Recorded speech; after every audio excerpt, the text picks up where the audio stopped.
kerinduanku datang padamu,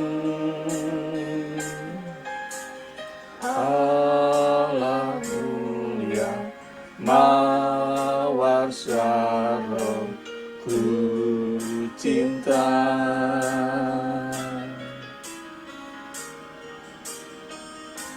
Kaulah Rajaku dan sahabatku,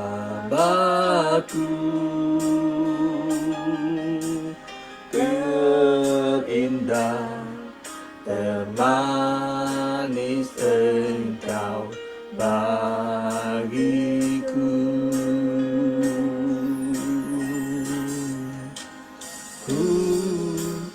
Sembah Kau dalam roh dan kebenaran. Ku sembah Kau dalam roh dan kebenaran. Tak seorang pun jua seperti Kau, Yesus.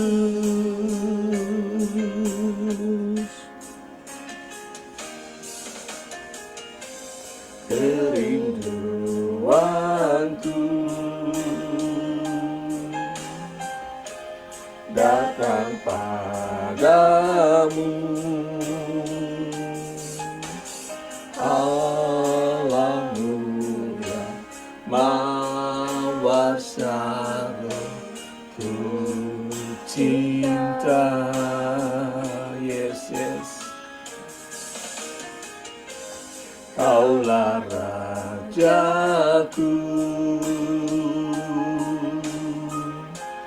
dan sahabatku, terindah, termanis Engkau bagiku. Ku sembah Kau, ku sembah Kau dalam roh dan kebenaran. Ku sembah Kau dalam roh dan kebenaran. Tak seorang pun jua seperti Kau, Yesus. Ku sembah, ku sembah, ku sembah Kau dalam roh dan kebenaran. Ku sembah Kau dalam roh dan kebenaran. Tak seorang pun jua seperti Kau, Yesus. Tak seorang pun, tak seorang pun jua seperti Kau, Yesus.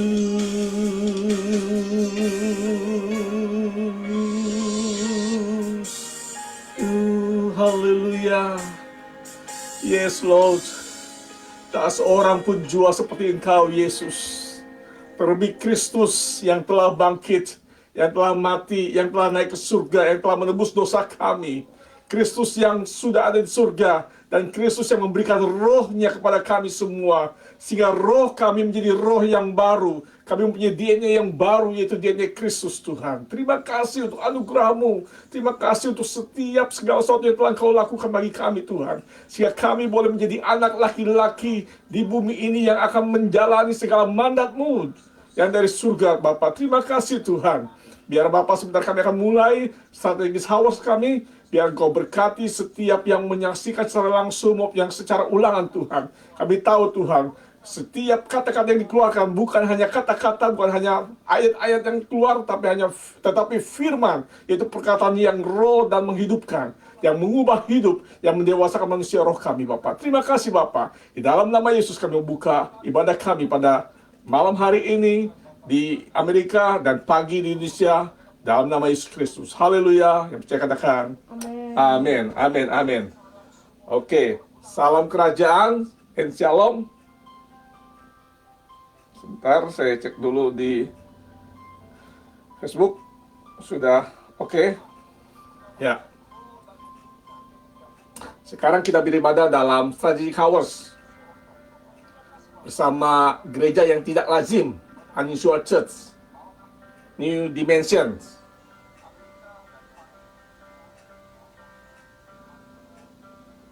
The Desire of All Nations USA. Nah, nama Yesus sangat berkuasa, amin. Membuat kekuatan musuh tunduk. Seluruh alam di atas dan di bawah bumi tunduk pada nama Yesus. Tadi katakan bahwa Dikatakan bahwa tak seorang pun juga seperti Kau Yesus. Tidak ada satu orang pun, mungkin banyak nabi, mungkin banyak rasul, mungkin banyak pengajar, tetapi hanya Yesus satu-satunya. Melalui barang siapa, katakan Yesus, barang siapa ingin melihat Bapa, maka dia harus melalui Yesus. Sebab barang siapa melihat Yesus, maka dia melihat Bapa. Jadi Yesus itu adalah suatu pribadi yang sangat-sangat spesial, terutama bagi kita sebagai orang Kristen. Karena melalui kematian Yesus, kita boleh dimenangkan. Dan melalui kematian Yesus, kita telah ditebus dari dosa. Dan Bapa melihat kita bukan lagi sebagai manusia original, tapi kita sebagai manusia yang yang spesial, yang baru, ciptaan yang baru, the new created, recreated. Karena apa? Karena kita mempunyai DNA Kristus, kita mempunyai roh Kristus dalam kita, amin. Nah, waktu akan terus berjalan. Oleh sebab itu, hidup kita harus terus mengalami perubahan, amin. Sangat indah bila kita menyadari bahwa kita perlu mengalami perubahan. Nah, perubahan itu mutlak. Karena apapun di dalam dunia ini pasti mengalami perubahan. Tentang teknologi, dulu teknologi, orang membawa handphone itu sampai besar, sampai seperti kayak pesawat untuk perang, tentara, membawa sampai besar-besar, mungkin kayak yang pernah ingat tahun 80-an, besar sekali dan hanya beberapa orang yang punya. Tetapi mengalami perubahan hingga sampai 10 tahun, 20 tahun kemudian, handphone hingga sampai sangat kecil sekali dan sangat ringan dan banyak sekali fungsinya. Banyak sekali feature-featurenya yang mungkin saya juga tidak mengerti. Saya hanya membeli ke teknologi. Nah, perubahan itu membawa kita sangat menjadi maju. Sebab itu dikatakan perubahan itu mutlak. Nah, itu perubahan secara teknologi. Tetapi ada lagi satu perubahan yang membawa kita ke dalam keserupaan dengan Kristus. Itu adalah perubahan yang lebih mutlak lagi. Kita sebagai Kristen, sudah berapa lama kita menjadi Kristen, itu tidak menjamin bahwa kita menjadi serupa dengan Kristus. Kita sudah berapa lama menjadi hamba Tuhan, sudah tidak menjamin juga kita menjadi serupa dengan Kristus. Kalau kita tidak menyadari bahwa kita mempunyai roh Kristus dalam kita. Karena pada saat kita menjadi Kristen, pada saat kita percaya Yesus, maka sebenarnya kita mempunyai roh yang baru, yaitu DNA Kristus. Amin. Nah, kekristenan itu, Kristen adalah agama. Tetapi kekristenan itu bukanlah keagamaan. Karena pada waktu kita Kristen, kekristenan adalah inti daripada kekristenan adalah apa? Christ in us, we are in Christ. Nah, mungkin banyak yang tidak mengerti, mungkin banyak yang sering mendengar tentang istilah ini tapi tidak mengerti secara dalam tentang apa daripada Christ in us and we are in Christ. Nah, nanti saya lanjutkan berikutnya. Tetapi saya mau katakan bahwa perubahan itu kita sebagai orang Kristen, perubahan dari kemuliaan kepada kemuliaan. Amin. From strength to strength. Bukan lagi jatuh bangun atau hidup seperti komedi putar atau seperti yang turun naik atau seperti roda berputar. Tidak. Kalau pernah lihat carousel komedi putar, itu kayaknya muternya kencang, tapi tidak kemana-mana. Nah, banyak orang Kristen sangat sibuk melayani, seperti Marta. Bahkan dia stres sampai komplain sama Tuhan. Karena burn out, karena merasa bahwa dia mengerjakan semuanya sendiri secara mati-matian. Nah, lantas kalau Tuhan bilang, yang suruh kamu sibuk sekali itu siapa? Hati-hati kalau kita sibuk dengan aktivitas-aktivitas, dengan segala pencapaian-pencapaian. Nah, saya mau katakan, datang beribadah itu kalau karena tugas atau ada perlunya, atau cuma setor muka, maka itu sangat sia-sia, bukan menjadi satu kebutuhan. Padahal kalau kita beribadah, itu menjadikan kita sebagai apa? Corporate, karena kita dibangun sebagai gereja, sebagai eklesia, sebagai gereja person, dan juga gereja corporate. Sebab itu kita harus bisa bekerja sama dengan orang lain, dengan denominasi lain, dengan setiap gereja-gereja lain. Nah, di dalam aliansi ini saya mengucap syukur, karena di dalam aliansi ini kita mempunyai banyak sekali denominasi. Kita tidak berdiri atas denominasi atau doktrin satu gereja tertentu. Nah, inilah yang disebut dengan Adelphia, dengan Mazmur 133 ayat 1.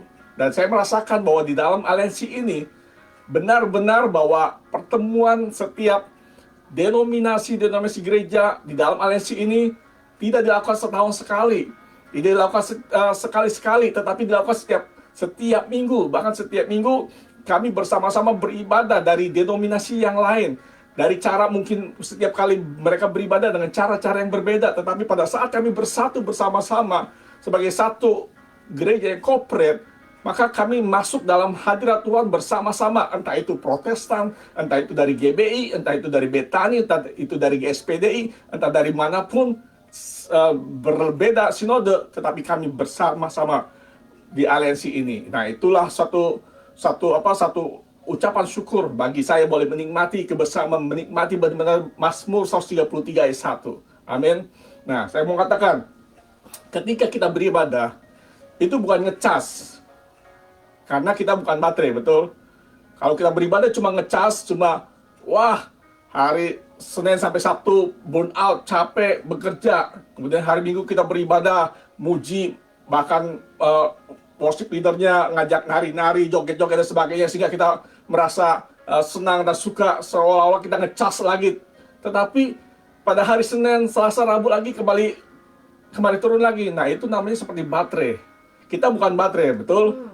Tapi kita adalah gereja.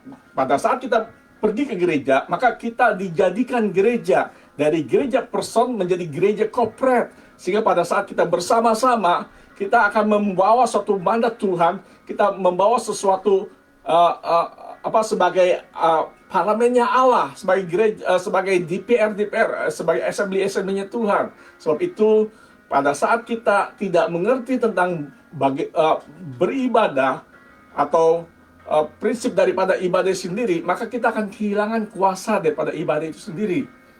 Amin. Nah, Yesus, firman yang menjadi manusia, itu mengikuti aturan sistem yang berlaku pada waktu Yesus menjadi manusia, firman yang menjadi manusia, dia berada di dunia, dia mengikuti sistem yang ada di dunia ini. Maksudnya apa? Maksudnya dia berlaku mengalami proses.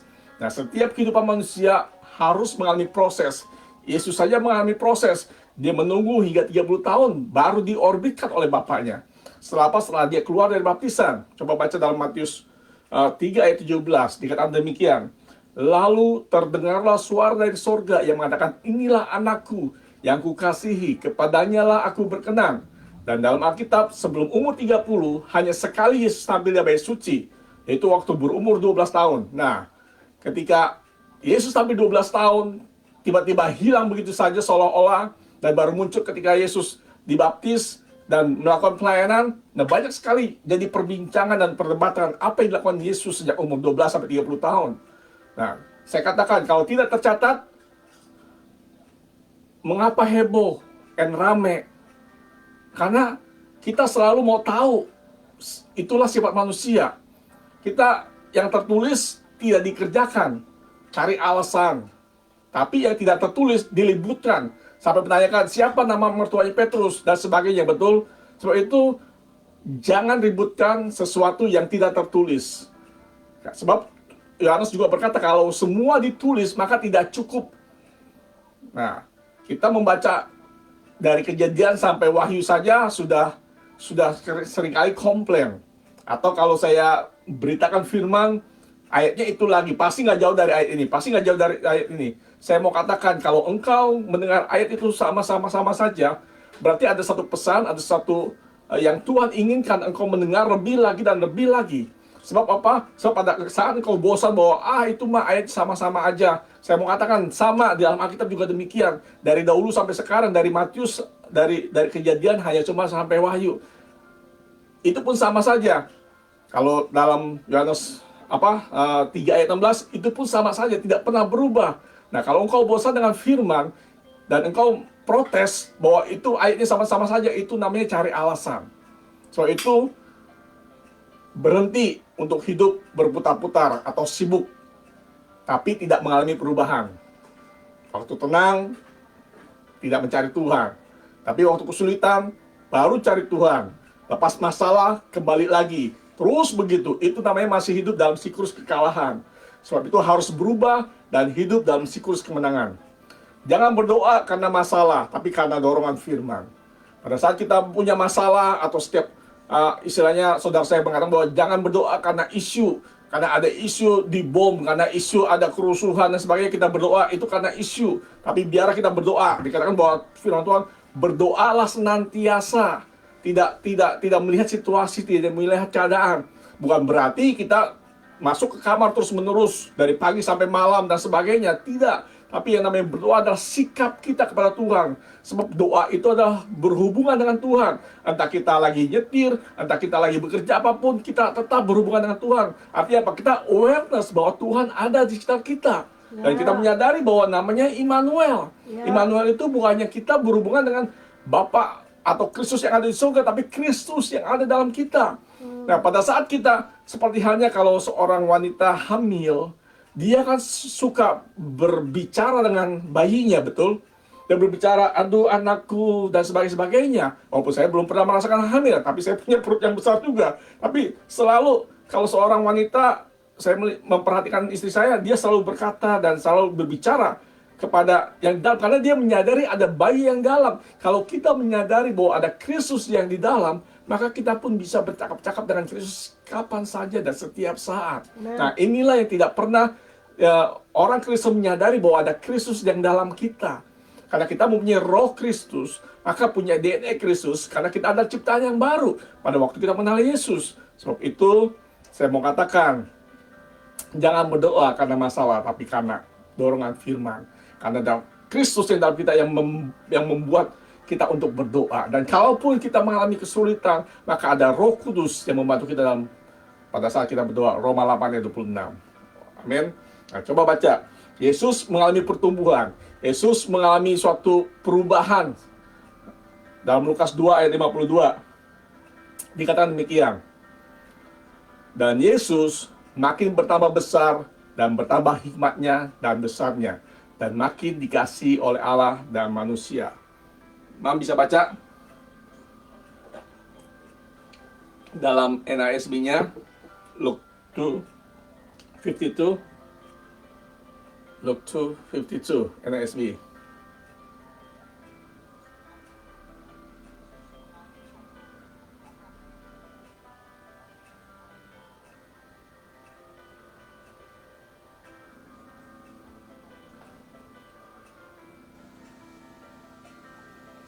Luke 2. And Jesus kept increasing in wisdom and stature and in favor with God and man. Dikatakan bahwa and Jesus keep increasing. Yesus saja mengalami suatu peningkatan, satu perubahan, satu penambahan in wisdom, dalam hikmat, dalam stature, dalam status rohaninya, and in favor with God and man. Sebab itu Yesus mengalami perubahan baik secara fisik maupun roh. Hingga apa? Hingga dia sampai umur 30, dia hingga di-approve oleh bapaknya pada waktu apa? Pada waktu dia keluar dari air setelah dibaptis. Oleh sebab itu, Yesus sudah menjadi model buat kita. Amin. Jangan, saya bilang, berhenti berputar-putar dengan hanya kegiatan. Banyak kegiatan bukan berarti kita mengalami perubahan rohani. Justru menjadikan kita jauh dari yang Tuhan harapkan. Tujuan perubahan kita untuk menjadi serupa dengan Kristus. Maka seluruh tantangan dan masalah kita akan berakselerasi. Semua masalah kita karena ketidakakuratan kita. Tantangan berbeda dengan masalah. Tantangan itu adalah challenge buat kita. Amin. Tapi kalau masalah, nah itu memang masalah karena dia melihat masalah. Tapi kalau kita melihat suatu persoalan, suatu pergumulan, kalau kita melihat itu sebagai tantangan, sama halnya seperti Daud. Daud melihat Goliat itu bukan sebagai masalah. Mungkin bagi Saul melihat Goliat sebagai masalah, tapi Daud melihat Goliat itu sebagai tantangan, sebagai challenge bagi dia. Amin. Nah, sebab itu jangan minta Tuhan menyelesaikan masalah kita, tapi mintalah agar Tuhan mengerjakan hidup kita, maka masalah kita akan berakselerasi. Nah, jika kita dewasa rohani, maka Tuhan akan memberikan domain untuk kita take over. Saya selama 1 minggu ini merenungkan bahwa saya adalah manusia roh, dan saya harus mendewasakan manusia rohani saya lebih lagi. Sehingga apa? Sehingga pada saat kita dewasa rohani, sama halnya seperti dalam kehidupan sehari-hari, kalau kita dewasa, maka kita akan diberikan suatu bisnis oleh Bapa kita. Nah, sebab itu kita harus dewasa rohani, sehingga Tuhan akan memberikan domain untuk take over. Dan oleh sebab itu, orang tua rohani saya gencar dan terus fokus untuk press on to maturity anak-anak rohaninya. Tidak bosan-bosannya mengingatkan agar saya awareness bahwa saya yang sungguhnya adalah manusia roh. Saya mau katakan, saya adalah makhluk roh, roh yang baru, yang lahir dari Kristus oleh firman dan Roh Kudus, yang memiliki jiwa. Di dalamnya ada imajinasi, ada pikiran, ada perasaan, ada kemauan dan memori yang tinggal dalam tubuh. Biarlah ini menjadi awareness yang mutlak, sehingga press on to maturity menjadi nyata dan membuat hidup bergairah. Amin. Nah, saya mau katakan bahwa roh saya harus kuat, maka jiwa dan tubuh saya juga tunduk. Bila roh saya lemah, maka jiwa dan tubuh yang mengontrol hidup saya. Sebab itu kita harus kuat di dalam roh, sehingga jiwa dan tubuh akan mengikuti. Tapi kalau roh kita lemah, maka jiwa atau tubuh kita lah yang memimpinnya, maka akan membawa kita kepada kebinasaan. Dalam Roma 8 ayat 29 dikatakan demikian. Roma 8 ayat 29.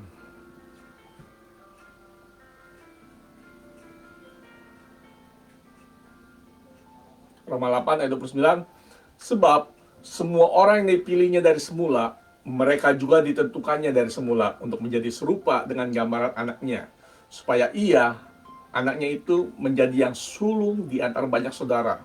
Nah, dikatakan bahwa menjadi yang sulung di antara banyak saudara. Kristus, anaknya, adalah anak yang sulung, dan kita adalah saudara-saudara Yesus. Wow, itu sangat suatu anugerah yang sekali. Karena apa? Karena Bapa mempercayakan anaknya untuk kita diadopsi menjadi anaknya. Saya bilang, tidak ada kepercayaan atau agama lain yang bisa memanggil Tuhannya adalah Bapa selain kita. Jadi sungguh berbahagia sekali kalau kita bisa memanggil Tuhan kita Bapa kami yang di surga. Amin. Bapa itu berarti hubungan yang sangat dekat sekali. Nah, sebab kita dikatakan bahwa kita adalah saudara-saudara yang daripada saudara sulung, yaitu Yesus Kristus. Nah, saya katakan, tujuan orang Kristen bukan kalau mati masuk surga. Karena kalau cuma itu tujuannya, sangat disayangkan. Karena hidup dia ini sungguh menggairahkan. Menggairahkan, kata menggairahkan. Sebab kalau cuma mati masuk surga, tunggu mati sampai masuk surga, itu kasihan sekali. Karena kalau dia umurnya 30 tahun harus menunggu sampai mati, terus baru dia tahu bahwa dia masuk surga, dia tidak menikmati hidupnya.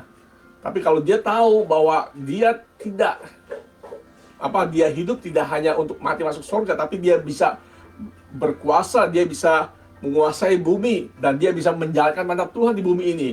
Maka sangat indah sekali. Karena apa? Karena setiap segala sesuatu yang Tuhan suruh kepada kita sebagai gereja, sebagai eklesia, maka kita diperlengkapi, kita diberikan tool untuk melakukan segala mandatnya Tuhan. Sehingga apa? Sehingga kita tidak pusing lagi, kita stres lagi. Sama halnya seperti kalau seorang DPR, entah itu DPR, entah itu DPRD, dia kalau dikirim ke suatu negara atau berada dimanapun, pasti otomatis segala fasilitas disediakan oleh pemerintah. Demikian juga Bapak kita. Kalau Tuhan memberikan mandat kepada kita di bumi ini, maka berarti Tuhan sudah menyediakan segala sesuatu. Hanya selama ini mungkin kita hidupnya error, sehingga kita tidak melakukan mandat Tuhan, tapi mau menikmati berkatnya Tuhan. Sebab itu Tuhan katakan bahwa Tuhan sudah menganugerahkan setiap berkat-berkat rohani. Sebab itu kita harus sadari bahwa kita adalah manusia roh. Bukan hanya hal-hal jasmani yang kita perlukan, tapi kita harus lebih perlu lagi kepada hal-hal rohani. Saya posting bahwa yang saya butuhkan atau yang memuaskan hidup saya bukanlah uang, tapi apa? Tapi adalah firman, yaitu firman Kristus. Sebab tanpa firman, maka tidak ada sesuatu yang jadi. Amin. Amin. Nah, saya mau katakan bahwa isu utama gereja Tuhan adalah menjadi serupa dengan Kristus. Saya mau katakan bahwa problem gereja itu bukan setan, tapi jemaat yang masih hidup dalam kedagingan yang tidak mau dirubah hidupnya. Dia hanya datang tetapi meminta berkat, dan bahkan mungkin sedikit nyogok kepada gembalanya, kepada pendetanya. Dia hidup dalam kedagingan, dia hidup masih 7-Eleven, dia hidup masih dalam dosa, masih judi, masih sebagainya. Tapi karena dia menang dari judi, dia traktir pendetanya. Ya, pendetanya senang-senang saja. Padahal pendeta pun tahu bahwa dia menang dari judi atau dari mana. Dan mungkin memberi lagi persembahan. Saya mau katakan, bagi Tuhan, yang penting adalah hidup saya, bukan persembahan saya. Dan saya mau katakan bagi hamba Tuhan juga, kalau engkau tahu bahwa jemaatmu tidak hidup benar, maka engkau harus memberikan firman batu, bukan firman roti, tapi firman batu yang memberikan kebenaran, yang memberikan tentang kebenaran bahwa hidup benar adalah yang paling utama, hidup kudus adalah yang utama. Sebab itu dalam aliansi ini kita mendapatkan firman batu, bukan firman roti, yang hanya membelai, yang hanya jangan takut, percayalah, dan sebagainya. No, saya mau katakan bahwa mungkin selama ini kita hidup dalam lingkungan gereja yang seperti itu. Tapi saya mau katakan sekali lagi, kita harus bangkit, kita harus awake, kita harus wake up, kita harus bangun daripada keninaboboan, meninabobokan segala sesuatu yang tidak benar. Kita harus hidup benar. Sebab saat-saat ini adalah masa-masa akhir. Akan datang masa kesukaran. Kalau engkau tidak siap sekarang, tidak mempersiapkan dirimu untuk kuat di dalam roh, maka pasti dan percaya engkau akan mengikuti setiap sistem dunia yang akan terjadi. Dan engkau akan goyah, dan engkau akan shakeable, engkau akan mengalami goncangan yang berat. Saya mau katakan, goncangan yang berat itu bukan soal ekonomi. Goncangan yang berat bukan soal keluarga. Goncangan yang berat bukan soal tidak punya teman. Tapi goncangan yang berat kalau engkau tidak ada firman dalam hidupmu. Itu adalah goncangan yang paling berat. Sebab pada suatu saat dikatakan bahwa tidak akan ada lagi, bukannya ayat, tapi firman. Karena firman tidak akan diperdengarkan lagi. Tapi pada saat ini kita masih menerima firman. Kita masih bisa mendengar firman. So itu engkau harus persiapkan dirimu bahwa kita harus kuat dalam Tuhan. Kita harus tetap roh kita dibangun. Jangan biasakan lagi dengan kedagingan kita. Berhenti dari kedagingan. Karena kedagingan hanya membawa kepada kebinasaan. Tapi kalau kita hidup dalam roh, maka roh akan memberikan hidup pada kita. Amin. Coba baca dalam Filipi 1 ayat 21. Nanti mungkin Mam bisa baca dalam NASB-nya. Filipi 1 ayat 21 dikatakan demikian. Karena bagiku hidup adalah Kristus dan mati adalah keuntungan. Wow. Ketika saya membaca ini berulang-ulang bahwa karena bagiku hidup adalah Kristus dan mati adalah keuntungan. Coba Mam dalam Filipian dalam NASB-nya.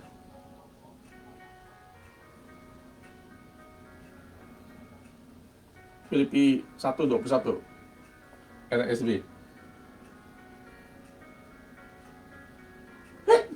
God bless you.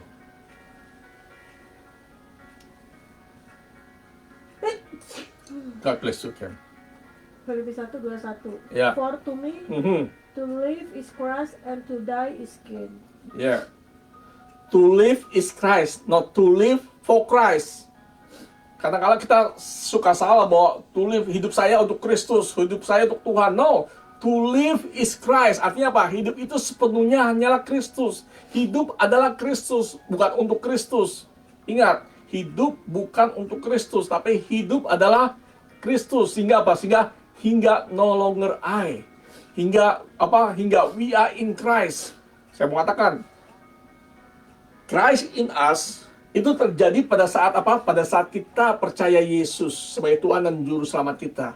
Maka roh dalam 2 Korintus 5 ayat 17, maka kita menjadi kreasi, menjadi new creation. Kita menjadi di recreated, diciptakan yang baru. Bukan tubuh kita, bukan jiwa kita, tapi roh kita diciptakan yang baru. Itu apa? Diberikan roh Kristus, DNA Kristus. Sebab itu pada waktu kita menerima roh Kristus, maka kita harus mendewasakan. Adam pada waktu diciptakan, God formed man, membentuk manusia. Pada saat itu Adam diciptakan, tubuhnya utuh, tapi rohnya belum dewasa, atau istilahnya masih culun. Itu sebabnya pada waktu dia masih culun, dia masih bisa diperdaya oleh si ular, oleh si iblis yang melalui ular. Nah, sebab itu kita pada waktu kita menerima Yesus sebagai Tuhan dan Juru Selamat, maka kita mendapatkan suatu roh yang baru, tapi roh kita masih anak-anak, masih teknon. Sebab itu harus didewasakan. Nah, pada waktu didewasakan ini, itu diperlukan seorang builder, seorang bapak rohani yang mempola hidup kita. Kita tidak bisa untuk menjadi dewasa semaunya kita. Saya pernah hidup seperti itu. Saya berpikir kalau saya membaca firman Tuhan setiap hari 2 pasal, ditambah 1 pujian, dan bahkan dulu saya membaca 2 pasal dari Mazmur, 1 pasal dari Amsal. Itu saya lakukan, tapi saya tidak mengalami hidup yang berkemenangan. Hidup saya turun naik seperti roller coaster. Atau saya pernah juga belajar untuk ikut online, belajar atau ikut ikut membaca Alkitab selama setahun, ikuti setiap pasal dari Kejadian sampai Wahyu, setiap tahun 365 hari membaca firman Tuhan yang diberikan kepada hamba Tuhan. Dan itu pun saya sudah lakukan, tapi itu tidak membangun manusia roh saya. Pada saat kita mau membangun manusia roh saya satu malam pernah bermimpi antara mimpi dengan tidak mimpi. Tapi saya ingat jelas tentang kejadiannya, yaitu apa? Pada saat kita mau dewasa rohani, maka satu hal yang harus paling utama, kita harus mempunyai rasa lapar dan haus akan Tuhan. Rasa lapar dan haus akan firman Tuhan. Nah, tidak cukup hanya lapar dan haus, tapi kita harus mempunyai hati yang mau dibentuk, mempunyai voluntary freely, mau dibentuk, mau diproses. Nah, sebab itu pada saat diproses, dibentuk, maka Tuhan akan memberikan izin. Pendewasaan rohani itu tidak bisa semaunya kita, tapi seizin Tuhan. Sebab Tuhan tidak ingin kita menjadi dewasa tapi hanya untuk kepentingan diri sendiri. Wah, kalau saya sudah dewasa, maka saya akan bisa mendoakan orang sakit, bisa menjadi sembuh, atau membangkitkan orang mati. No, tidak, bukan itu tujuannya. Pada saat kita dewasa, berarti kita mendewasakan roh Kristus yang ada dalam kita. Mendewasakan Kristus yang dalam kita, bukannya hanya untuk manifestasi. Tidak penting manifestasi. Atau bisa, dulu saya pernah bermimpi atau pernah berangan-angan bahwa, wah, kalau saya sudah roh, saya bisa tahu tentang masa depan seseorang. Saya bisa berbuat, saya bisa menjadi ahli nujum seolah-olah seperti itu. Itu hanyalah pencapaian. Saya katakan itu hanyalah pencapaian. Sebab pada saat kemanusiaan rohani kita menjadi dewasa, kita tidak perlu pencapaian, tapi hanya Kristus yang dalam kita didewasakan. Sehingga apa? Sehingga no longer I. Sehingga apa? Pada saat kita punya Kristus didewasakan, maka akan menjadi form in Christ. Artinya apa? Artinya we are in Christ. tidak ada lagi nampak kehidupan kita, maka otomatis kita tidak usah harus bersusah-susah atau memikirkan atau mempertahankan atau berbuat sesuatu untuk bisa berbuah roh. Sebab otomatis pada saat Kristus menjadi satu kepenuhan dalam hidup kita, menjadi nyata dalam hidup kita, sehingga apa? Sehingga roh, buah-buah roh itu akan otomatis berbuah. Kita tidak perlu untuk bersusah payah untuk ngipas-ngipasi atau meniup-niup atau mengatakan satu benih buah apel untuk ayo buah apel tumbuh, ayo buah apel tumbuh atau buah apel tumbuh. Tidak perlu berkata demikian. Asal engkau sirami, asal engkau rawat dengan baik, maka buah apel itu akan otomatis akan bertumbuh. Amin. Nah, dikatakan bahwa hidup adalah Kristus. Live is Christ and to die is gain. Dan hidup dan mati adalah keuntungan. Nah, bukan berarti kalau kita cepat mati supaya untung. No, bukan itu maksudnya. Ingat, hidup bukan untuk Kristus, tapi hidup adalah Kristus. Nah, pada waktu Paulus berkata bahwa mati adalah keuntungan, saya mempunyai satu ilustrasi atau suatu ilustrasi ya. Dikatakan bahwa mati adalah keuntungan. Maksudnya apa? Coba bayangkan, jika hidup kita hanya 20% Kristus, maka keuntungan kita hanya apa? 20% daripada hidup kita. Tapi bayangkan, kalau kita mengalami 100% hidup Kristus, maka kita akan mengalami full profit, mengalami keuntungan. Sebabnya Paulus berkata bahwa mati adalah keuntungan. Artinya apa? Karena hidupnya Paulus sudah menjadi serupa dengan Kristus, sehingga dia bisa berkata, imitate me kepada Timotius. Tirulah aku, polalah aku, follow my pattern kepada Timotius. Karena apa? Karena dia sudah mengimitate hidupnya Kristus. Paulus tidak menjadi dewasa. Paulus tidak mengenal Kristus dari teologianya, walaupun dia belajar daripada seorang ahli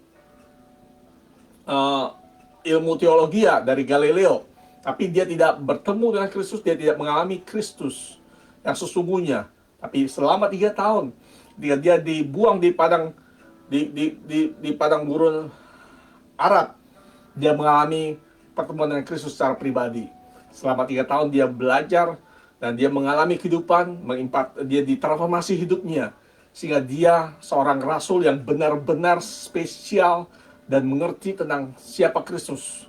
Dia bisa mengalami hal-hal yang rohani. Dia hidup dalam dimensi roh. Sebab itu dia bisa berkata bahwa mati adalah keuntungan. Sebab apa? Sebab dia merasakan bahwa hidupnya adalah full of Christ. Udah di form oleh Christ. Dalam Kolose 2 ayat 1 sampai 2. Kolose 2 ayat 1 sampai 2.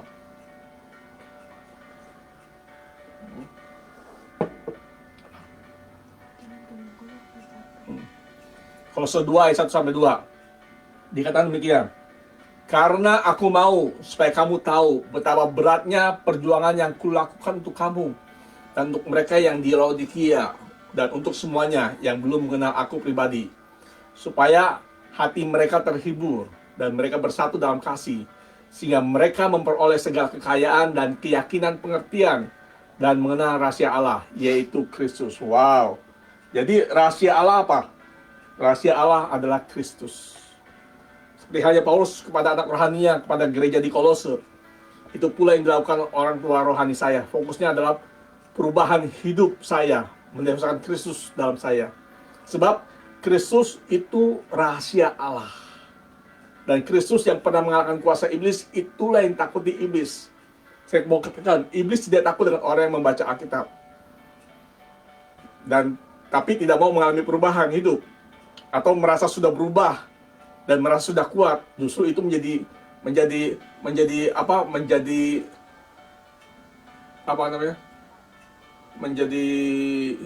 umpannya iblis. Kalau engkau merasa bahwa itu aku sudah berubah, aku sudah kuat karena aku sudah membaca Alkitab dua pasal sehari, maka aku sudah kuat. Saya mengatakan belum kuat. Memang mungkin secara psikologi engkau merasa, wah, saya sudah baca Alkitab, saya sudah kuat. Belum cukup, karena engkau harus mendewasakan Kristus yang dalam engkau. Dengan cara apa? Dengan cara diizinkan Tuhan. Saya tidak ikut tapi saya sempat mencuplik dari Ibrani 6. Dikatakan bahwa untuk menjadi dewasa itu harus seizin Tuhan. Orang yang seizin Tuhan apa? Orang yang satu di antaranya harus selesai dengan elementary, teaching elementary. Artinya dengan hal-hal yang dasar. Kalau engkau belum selesai dengan hal-hal dasar, masih punya internal konflik, maka Tuhan akan sulit untuk apa? Untuk membentuk engkau. Sebab itu pernah satu kali saya berbicara dengan seseorang, dan dia berkata bahwa saya bagikan firman yang saya bawakan, dan dia berkata bahwa firmannya bagus sekali, ini berbeda sekali firmannya. Tapi saya merasa kuat pada waktu saya mendengar. Tetapi pada saat saya balik kepada kehidupan sehari-hari, saya kembali lagi. Saya mengatakan, sebab itu jangan bersandar pada kekuatan engkau sendiri. Engkau harus bersandar pada Tuhan. Pada waktu engkau dibentuk, jangan biarkan engkau merasa terintimidasi oleh si iblis. So itu saya mau katakan, pada saat engkau mendengar firman, engkau harus mendengar firman dan mendengar firman. Saya mau katakan, saya mengalami sendiri selama 1 tahun saya terkonek dengan aliansi ini. Saya hanya mendengar firman, dan mendengar firman. Dulu pada waktu mula terkonek, pada waktu saya pertama kali datang ke Indonesia, saya sempat bingung. Bingungnya kenapa? Wah, nanti kalau saya pulang, saya harus bagaimana supaya roh saya kuat dan sebagainya. Sehingga orang tua rohani kami memberikan 2 buku. Dan saya berkata bahwa, apakah ini cukup? Orang tua saya bilang, baca itu berulang-ulang dan juga dengar YouTube-nya. Dan dimulai aliansi ini, saya coba belajar untuk mendengar. Dan memang simpel sekali dan sangat mudah sekali kalau engkau mempunyai hati yang mau mendengar. Itu apa? Mendengar firman. Nah, saya dengar dari orang tua rohani kami, mendengar setiap hari.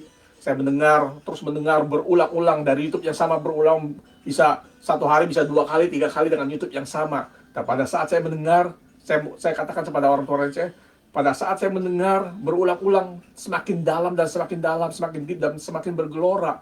Itulah bedanya. Dikatakan bahwa firman yang diberikan itu adalah firman roh dan hidup. Nah, saya mau katakan bahwa iblis tidak takut dan hamba Tuhan hebat atau terkenal, tapi bingung jika ditinggalkan followernya. Banyak hamba Tuhan yang hebat, tapi kalau followernya meninggalkan atau dia mengalami sesuatu hal yang buruk, terus ditinggalkan, dikucilkan, dia mulai stres. Saya mengatakan, bicara soal antikris, itu bukan soal gerakan-gerakannya antikris. Atau, wah, vaksin, virus, dan sebagainya. No, saya mau katakan. Saya pernah melihat satu film. Saya sebut namanya film 355. Di situ ada satu cerita tentang seseorang menciptakan satu device, satu alat, di mana alat itu bisa mengontrol segalanya, mulai dari SMS, bank seseorang, hingga sampai pesawat terbang dan bahkan nuklir. Bom bisa diluncurkan dari satu device itu, dari satu orang, dan hanya orang itu saja yang tahu. Sebab pada saat orang itu mati atau dia dibunuh, maka device itu akan hancur dengan sendirinya. Nah, ini adalah satu film. Mungkin film itu suatu bayangan, tapi bisa juga menjadi satu ide, satu plan daripada si jahat. Nah, saya mau katakan, jangan fokus dengan gerakan-gerakan daripada si antikris, sehingga lupa atau mungkin tidak menyadari tentang antikris itu bukan gerakan atau sistemnya, tapi roh yang bekerja di balik itu semua, yang menentang tentang apa? Roh Kristus. Bukan yang surga, bukan Kristus yang di surga, tapi Kristus, roh kita yang baru ketika percaya Yesus.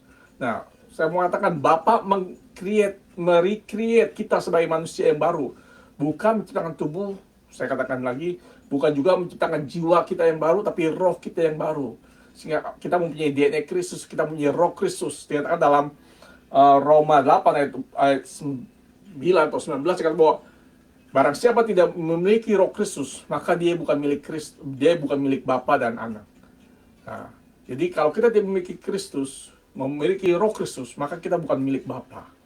Hati-hati, antikris itu bukannya anti-Kristen, bukannya orang Kristen akan dibunuh. Tidak peduli orang Kristen, tapi yang paling utama takuti oleh iblis apa? Bahwa Kristus yang dalam kita yang didewasakan, sehingga menjadi hios, menjadi anak-anak laki-laki yang dewasa.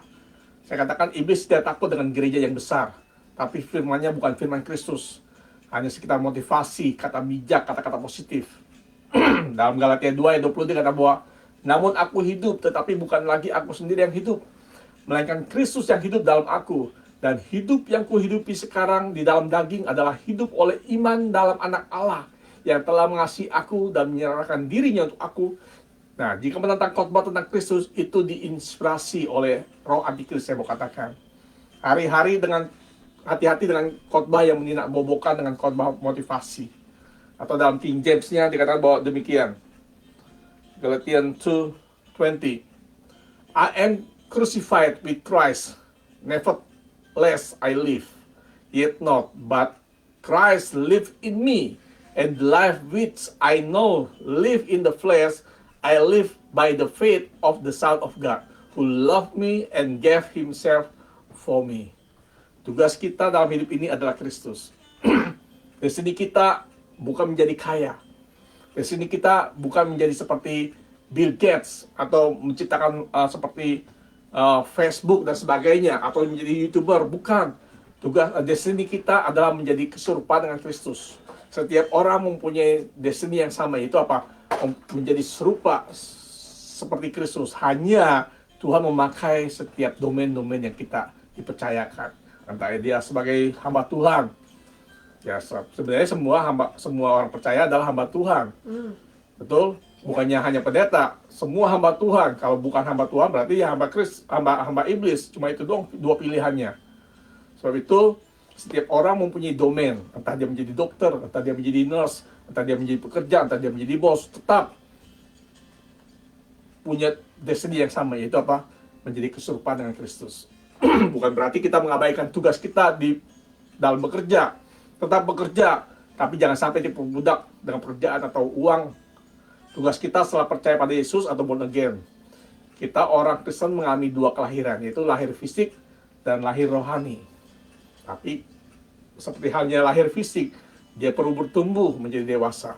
Ingat, dia menjadi dewasa bukan karena dia sudah umur 60 tahun atau 40 tahun, belum tentu. Tapi kedewasaan itu berbeda. Demikian juga dengan lahir rohani. Pada waktu dia lahir rohani, maka rohnya pun harus didewasakan. Bukan berarti kalau dia sudah 20 tahun jadi orang Kristen dia sudah dewasa rohani, ya belum tentu. Seperti halnya fisik, demikian pun dalam hal rohani. Berapa lamanya kita menjadi orang Kristen, berapa lamanya menjadi hamba Tuhan tidak menjadi jaminan dia menjadi orang yang dewasa rohani. Sebab dewasa rohani itu diukur daripada apa? Daripada Kristus yang dalam kita yang didewasakan. So, pada saat kita mempunyai Kristus yang didewasakan, maka hidup kita, cara berpikir kita, cara bicara kita, cara kita melihat, itu seperti dengan Kristus. Seperti halnya pada waktu Kristus mengalami badai, dia bisa melihat bahwa dia akan sampai ke seberang. Karena apa? Karena dia membawa mandat Bapa untuk ke seberang. Dan pada waktu dia menghadapi 5.000 orang harus diberi makan, dia melihat bagaimana Bapa melihat bahwa tidak menjadi masalah apapun yang ada dalam tanganmu. 5 roti, 2 ikan menjadi berkat, sehingga bahkan bukan mencukupi saja, bahkan berkelebihan sampai 12 bakul, dikatakan itu yang tercatat. Dan belum lagi yang bawa pulang. Betul? Berarti tidak masalah. Sebab kalau kita mempunyai seperti Kristus, berpikir seperti Kristus, bicara seperti Kristus, memandang seperti Kristus, dan bahkan roh kita, jiwa kita bekerja seperti Kristus, maka kesukaan kita adalah apa? Sama seperti Kristus, melakukan kehendak Bapa dan menyelesaikannya. Menjadi bukan tantangan, tidak bergumul pada saat pergumulan lagi. Tidak ada yang namanya stres. Namanya free stress. Bukannya stressless. Kalau stressless berarti masih ada stres kadangkala. Tapi kita free stress. Stress free. Stress free. Nah, kata si saya stress free. Tidak ada stres lagi. Loh, berarti ya mungkin karena duitnya banyak. Siapa bilang kalau orang duitnya banyak berarti tidak ada stres? Justru mungkin stresnya lebih banyak lagi. Tapi bukan jaminan menjadi stres tidak stres, tapi kita yang dewasa rohani, itulah jaminannya. Kalau kita dewasa rohani, maka kita seperti Kristus, maka kita stress free ya. Stress free. Kita tidak ada. Tantangan mungkin ada, masalah mungkin ada, tapi kita akan stress free. Kita bisa melihat bagaimana dengan perspektif Bapa kita melihat. Amin. Dalam Ibrani 6 ayat 1. Inilah alasannya mengapa kita bisa dewasa rohani. Dikatakan bahwa sebab itu marilah kita, Ibrani 6 ayat 1. Sebab itu marilah kita tinggalkan asas-asas pertama dari ajaran apa tentang Kristus dan beralih kepada perkembangan yang penuh. Janganlah kita meletakkan lagi dasar pertobatan dari perbuatan yang sia-sia. Dalam bahasa Inggris dikatakan bahwa dead walk, perbuatan yang sia-sia, pekerjaan yang membawa kematian, dan dasar percaya pada Allah. Oleh itu kita harus selesai dengan hal-hal yang dasar agar bisa mengalami press on to maturity. Orang yang dewasa yang bisa diizinkan oleh Allah adalah orang tua saya mengatakan bahwa yang pertama adalah bahwa kalau dia siap dan dia telah menyelesaikan segala hal-hal yang tetek bengek, hal-hal yang tidak perlu, hal-hal yang dasar, hal-hal yang inner konflik harus selesai. Kalau engkau masih punya utang, bukan berarti engkau menjadi halangan untuk bisa di press unto maturity. Selesaikan utangmu, bayar utangmu.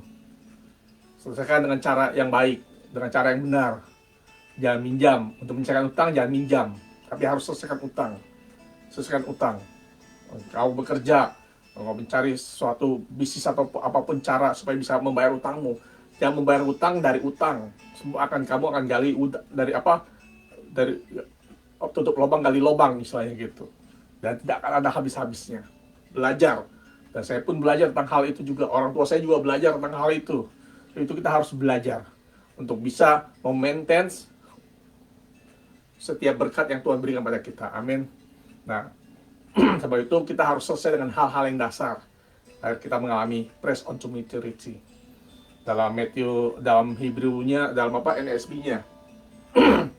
Dalam NASB Matthew 6, 1-3 dikatakan bahwa therefore, living the elementary teaching about the Christ, let us press on to maturity, not laying again a foundation of repentance from dead work, dari pekerjaan yang sia-sia. Mungkin kau melayani, tapi pelayananmu sia-sia. Mungkin engkau bekerja, tapi bekerja seperti sia-sia. Uang habis hanya untuk membayar bill, hanya tutup bill dan sebagainya. Engkau bisa mati hidup. Tadi sore istri saya bilang, wah, kita udah lama nih nggak jalan-jalan, nggak menikmati hidup. Nah, istri saya menyadari bahwa kita harus juga menikmati hidup sehingga tidak merasa dead walk, tidak berputar-putar, tidak bosan, karena hidup itu menggairahkan. Amin. Jadi kita harus dikatakan bahwa dead walk and of faith toward God, of instruction about washing and laying on of hand, and the resurrection of the dead and eternal judgment. And this we will do if God permits.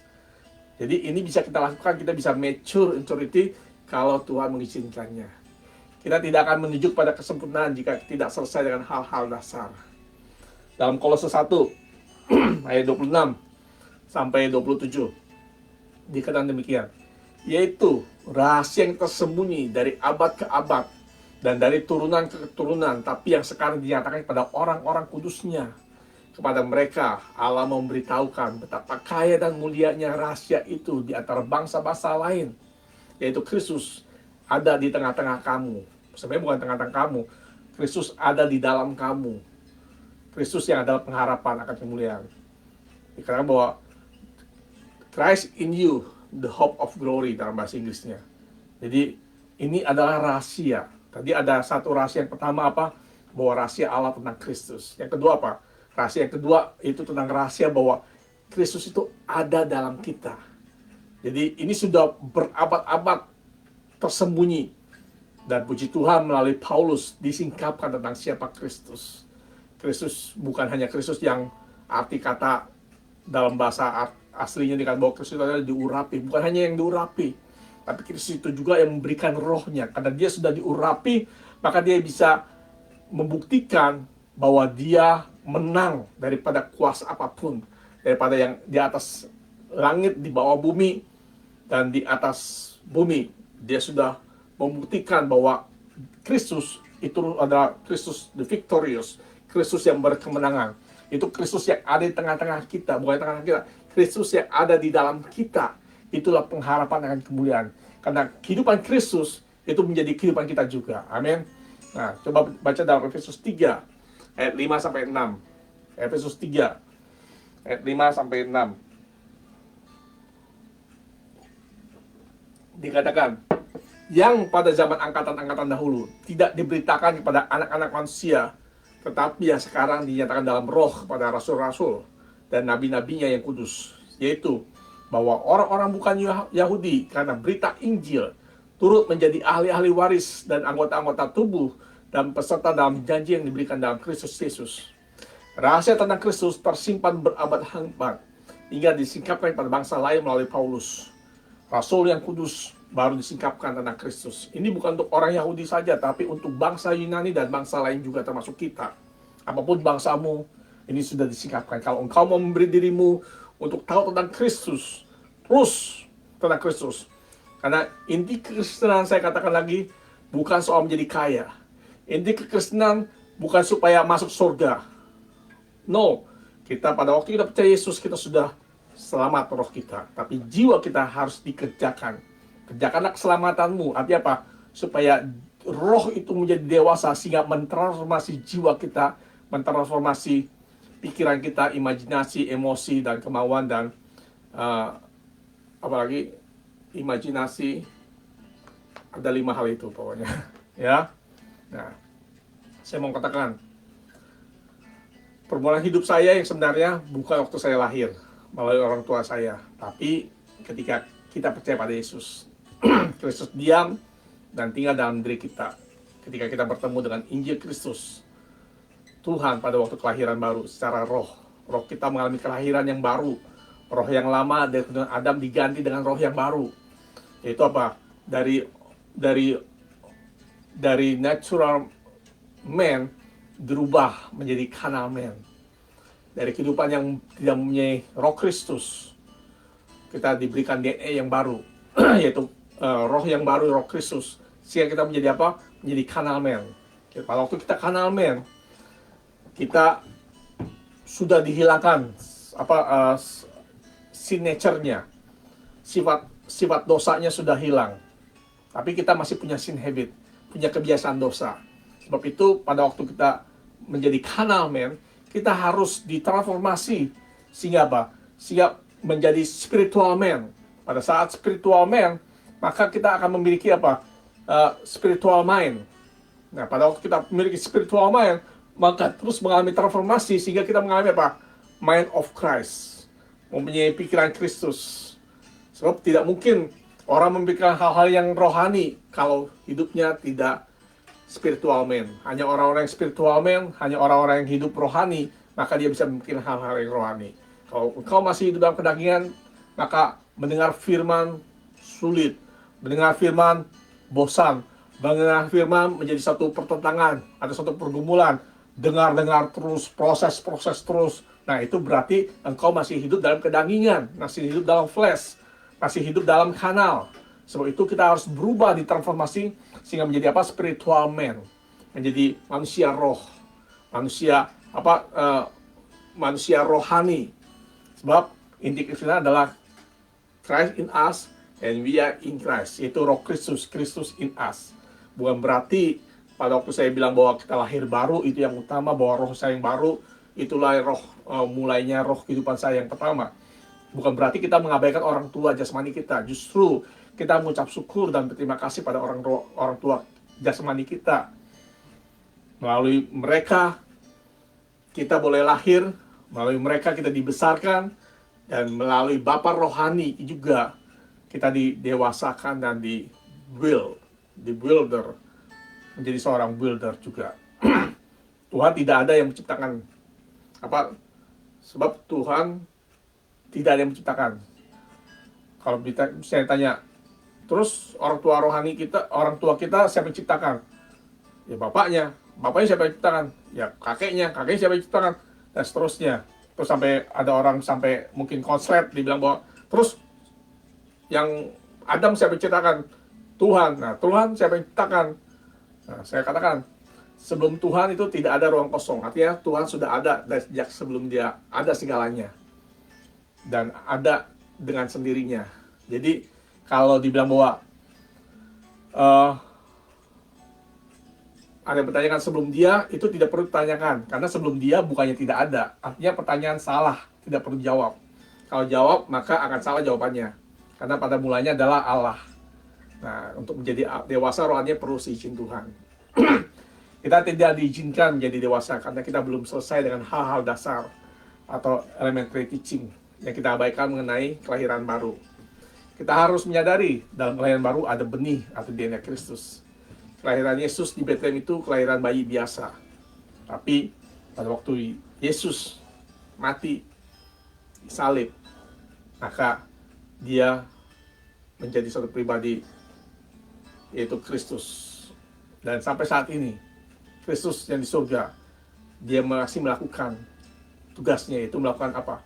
Keimamatan Melkisedek, menjadi perantara antara kita dengan Tuhan, menjadi perantara antara kita dengan Bapa. Melalui siapa? Melalui Kristus sebagai Imam Melkisedek. Sebab itu jangan permasalahkan tentang kelahiran atau tanggal kelahiran Yesus. Yang utama adalah Yesus telah lahir. Dalam kelahiran baru itu ada Roh Kristus, DNA Kristus, sifat Kristus, bukan DNA Adam yang pertama, tapi keturunan dari DNA Adam terakhir. Kelahiran Yesus bukan kelahiran biasa karena diikuti oleh tanda-tanda ajaib. Demikian juga dengan kelahiran baru kita. Itu juga hal yang luar biasa. Dengan menyadari Roh Kristus dalam kita, maka kita akan naik kepada level kerohanian berikutnya. Kita harus menyadari dahulu Roh Kristus dalam roh kita yang baru, yang sudah lahir baru, tanpa perlu merasakan sesuatu secara fisik dahulu. Karena Kristus dalam kita adalah pengharapan kemuliaan. Jika kita mempunyai biji durian musangking, kata Papa rohani saya, dan ditanam, maka harapan kita adalah akan memiliki pohon musangking, betul? Memetik, menikmati buahnya, bukan hanya melihat pohonnya saja atau melihat buahnya saja, tapi bisa menikmati, bahkan mungkin bisa dijual dan menghasilkan. Demikian juga jika Kristus dalam kita, maka akan ada pengharapan seperti Kristus yang penuh dengan kemuliaan. Pengharapan itu tidak akan pernah ada jika kita tidak diperkenalkan tentang Kristus dan mempunyai benih Kristus. Jika kita menganggap benih Kristus adalah hal yang biasa, maka otomatis benih itu tidak akan bertumbuh dan tidak mempunyai power atau hopeless. Karena benih Kristus adalah benih unggul dan sudah teruji. Kuncinya adalah Kristus ada dalam kita sebagai benih. Benih itu akan bertumbuh seperti apa asalnya tanpa perlu ngotot. Bagaimana mewujudkan pengharapan menjadi kenyataan? Pengharapan kita tergantung dengan pemahaman kita akan firman Tuhan, akan firman Kristus. Amin.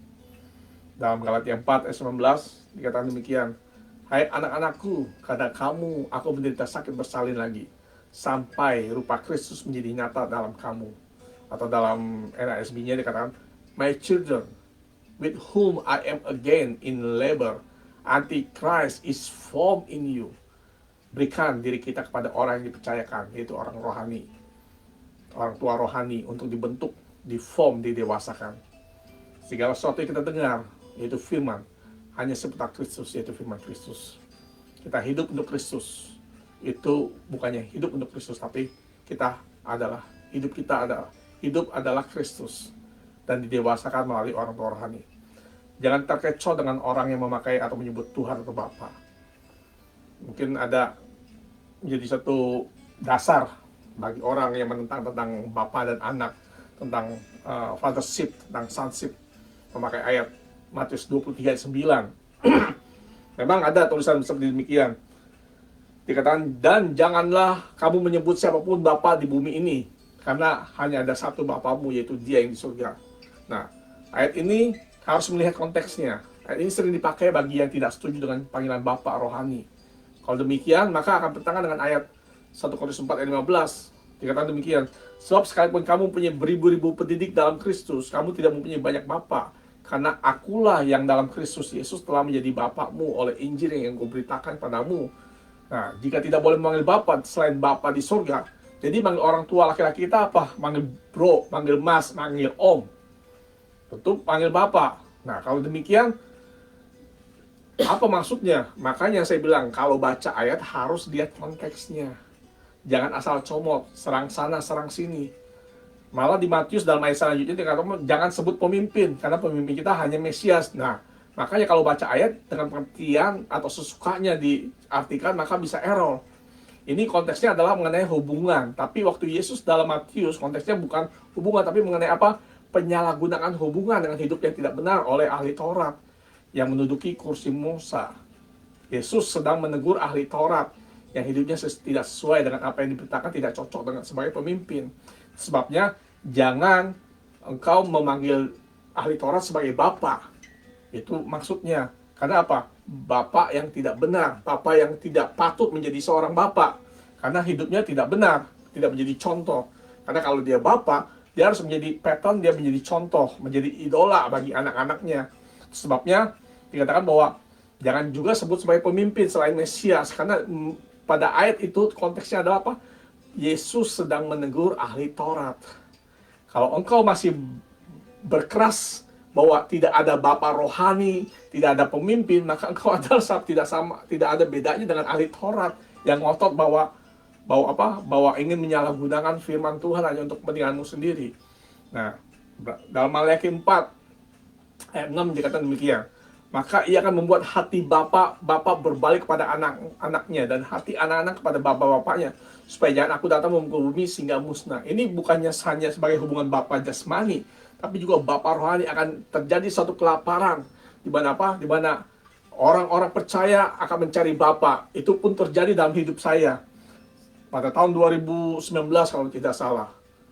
2017, 2018, 2019 saya mencari seorang bapak, mencari seorang mentor pada saat itu, mencari seorang guru untuk bisa melatih saya, untuk bisa mementor saya. Tetapi puji Tuhan pada tahun 2020 saya bertemu dengan seorang bapak, seorang master builder, bukan saja menjadi bapak-bapaan, hanya manggil bapak, manggil papi, bukan, tapi betul-betul membentuk hidup rohani saya.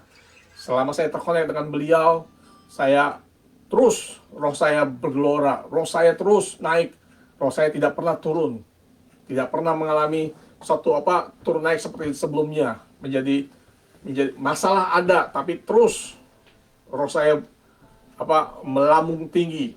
Karena apa? Karena saya dibangun dengan dasar Kristus, bukan hanya motivasi, bukan hanya berkata bahwa pasti kamu bisa, pasti kamu hebat, pasti kamu bisa melampaui dan sebagainya. No, bukan itu kata-kata positif yang diberikan oleh Bapak rohani saya. Tapi Bapak rohani saya tidak melihat masalah, tapi melihat manusia roh saya dalam hidup saya. Sehingga pada saat manusia roh saya kuat, maka jiwa saya ditransformasi, maka saya bisa mengatasi setiap. Dan bahkan dalam Filipi 4:15 bahwa explosive power infuses us to conquer every difficulty. Karena kekuatan Yesus, kekuatan Kristus telah disuntikan ke dalam kita, sehingga kita bisa mengalahkan setiap permasalahan, setiap kesulitan dalam hidup kita. Nah, itu sebabnya kita yang paling utama adalah apa? Mendewasakan roh kita kuat. Lahir baru, benih Kristus dalam kita, maka harus dibawa ke seorang ahli dalam pembentukan kehidupan seperti Paulus. Galatia 1 ayat 15-16. Galatia 1 ayat 15-16, dikatakan demikian. Tetapi pada waktu Ia yang telah memilih aku sejak kandungan ibuku dan memanggil aku oleh kasih karunia-Nya, berkenan menyatakan anaknya dalam aku, supaya aku memberitakan Dia di antara bangsa-bangsa bukan Yahudi. Maka sesaat pun aku tidak minta pertimbangan kepada manusia. Atau dalam NASB-nya, Galatians 1:15-16, they said, but when God, who had set me apart even from my mother's womb, and called me through His grace, was pleased to reveal His Son in me, so that I might preach Him among the Gentiles. I did not immediately consult with flesh and blood. Paulus diajar oleh Roh Tuhan sendiri selama 3 tahun di Padang Arab. sehingga dia mendapat penyingkapan tentang Kristus walaupun tidak hidup atau tidak bertemu secara langsung. Bahkan pada waktu dia dipanggil oleh Tuhan, Tuhan sendiri berkata bahwa, mengapa engkau menganiaya aku? Paulus bisa berkata, siapa engkau? Aku tidak mengenal. Karena engkau telah menganiaya murid-muridku, maka engkau menganiaya aku. Nah, pada saat itu dia mengenal tentang siapa Kristus. Paulus tidak mengalami Yesus hidup. Sama juga halnya Musa. Tapi Paulus dan Musa bisa mengerti tentang kehidupan di zaman Adam.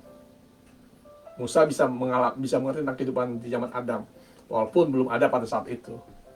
Nah, itu sebabnya harus mengalami dimensi roh. Sebab seperti halnya dunia saja bisa. Seperti tadi saya katakan bahwa ada satu film yang 355 tadi. Dia punya dimensi yang jauh mungkin. Dia dengan satu device bisa mengontrol segalanya. Mulai dari account bank, mulai dari SMS kita, dari handphone kita, hingga sampai pesawat terbang, sampai bom, dan semuanya dikontrol dengan satu device dan melalui satu orang. Nah, itu adalah satu dimensi roh, mungkin dimensi roh yang buruk. Kalau itu sebabnya hikmat kalau ada di tangan orang yang salah, maka hikmat itu akan membawa sesuatu yang buruk. Iblis itu jahat, tapi akan lebih jahat lagi kalau dia bisa mengaplikasikannya kepada manusia. Nah, itu sebabnya satu saat iblis atau antikris akan berkuasa pada saat dia telah menyatakan kepada manusia. Dan kita tidak perlu bingung tentang hal itu, karena itu bukan urusan kita. Yang paling utama apa? Manusia roh kita, yaitu roh Kristus dalam kita. Itulah yang didewasakan. Baca dalam 1 Korintus 11 ayat 1. Paulus berkata demikian, jadilah pengikutku, sama seperti aku juga menjadi pengikut Kristus. Atau dalam NASB-nya, dikatakan bahwa, be imitator of me, just as I also am of Christ, no longer I. Tapi kepenuhan Kristus. Bukan separuh atau sedikit, tapi sepenuhnya. Atau dalam Filipi 1 ayat 21, karena bagiku hidup adalah Kristus dan mati adalah keuntungan. Ini bukan pelajaran teologi yang pernah diajar atau pernah didapat dari gurunya Paulus, yaitu Galileo, yang diajarkan pada Paulus, tapi apa yang dialami karena hubungan pribadi dengan Kristus. Hidup adalah Kristus dan mati adalah keuntungan. Secara total. Amin. Secara totally Christ in us, we are in Christ. Maka no longer I. Maka kita akan mendapatkan keuntungan yang penuh. Begitu maksudnya. Kita tidak dapat memberitakan Kristus bila Kristus dalam kita belum dibentuk atau disikapkan. Paulus walaupun tidak hidup bersama dengan zaman Yesus, tapi selama 3 tahun di padang gurun, dia bisa tahu tentang siapa Kristus sebenarnya. Dan dia berhubungan dengan Kristus. Tuhan sendiri menyatakan tentang Kristus dalam diri Paulus, bukan karena hasil belajar. Sehingga Pak Kristus terbentuk tanpa keraguan. Artinya apa? Pada saat Kristus terbentuk secara penuh, maka tidak ada keraguan lagi dalam hidup kita.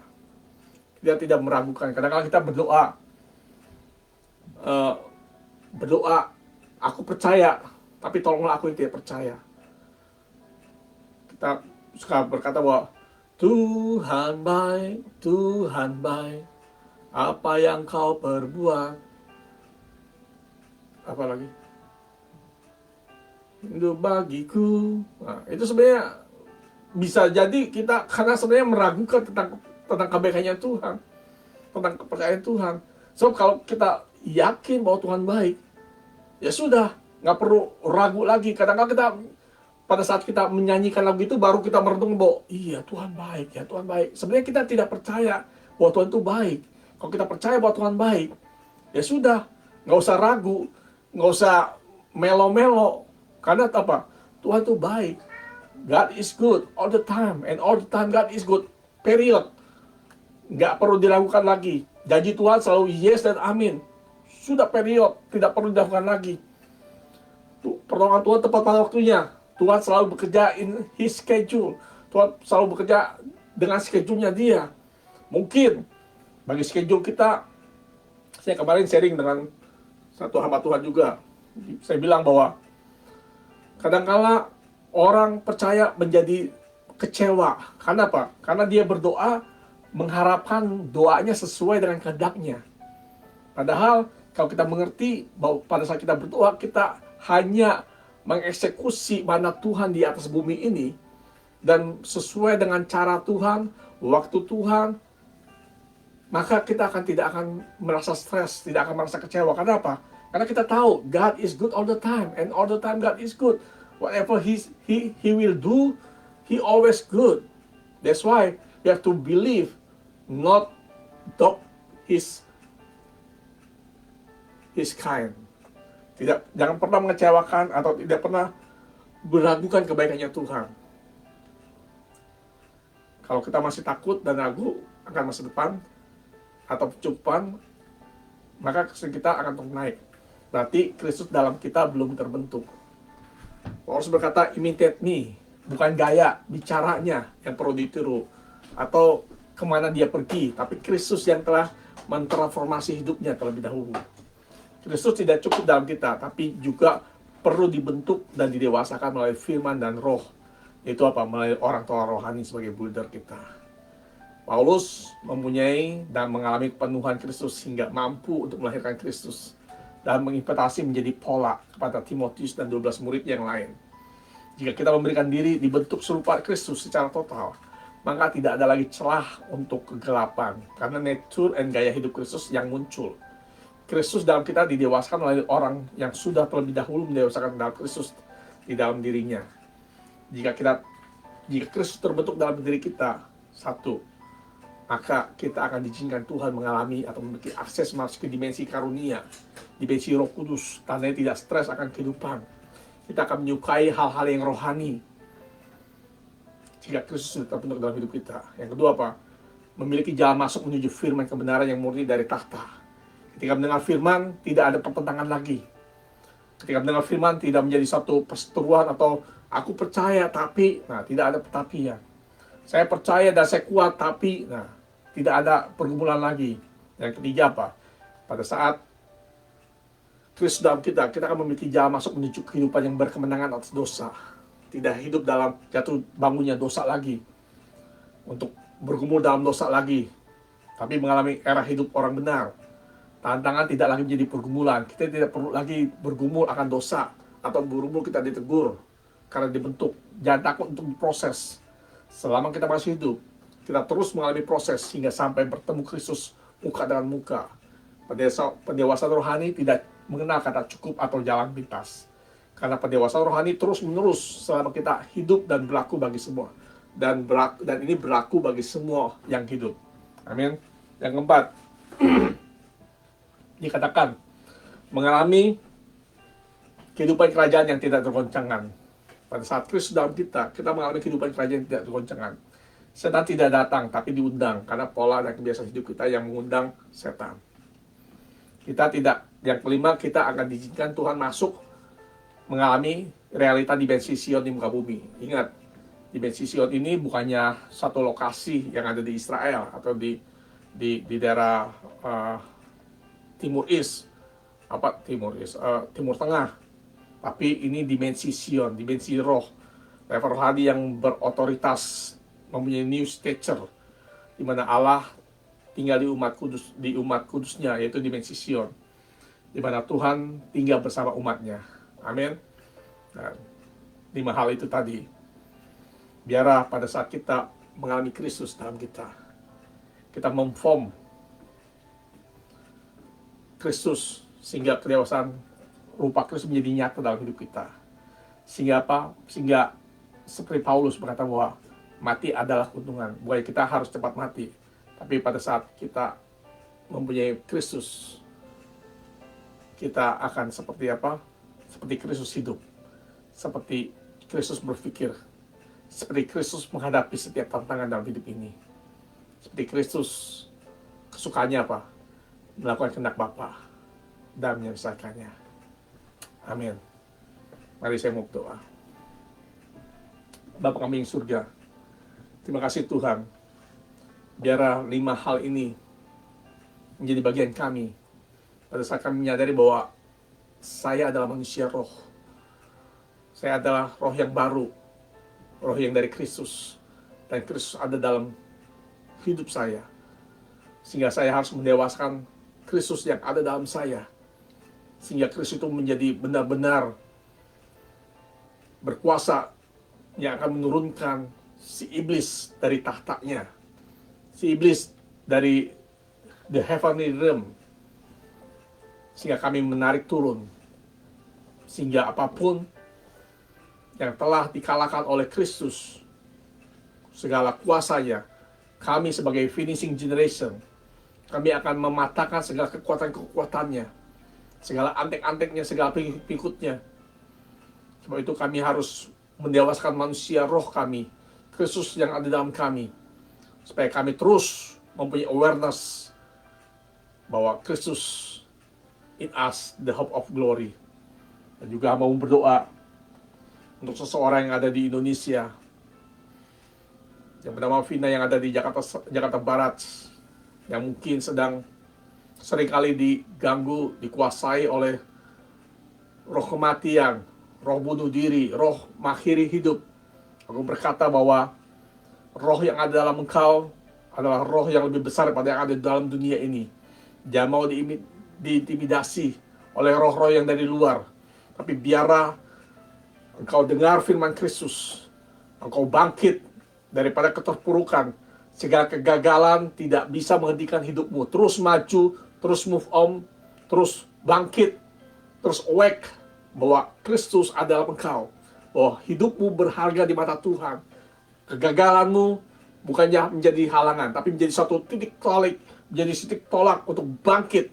Di dalam nama Yesus, setiap roh-roh yang menguasai, setiap roh-roh dimanapun engkau tinggal, hamba-Mu berdoa, biarlah roh yang dalam engkau harus diperkuat, roh yang dalam engkau harus bangkit, sehingga engkau bisa kuat mengatasi segala sesuatu apapun.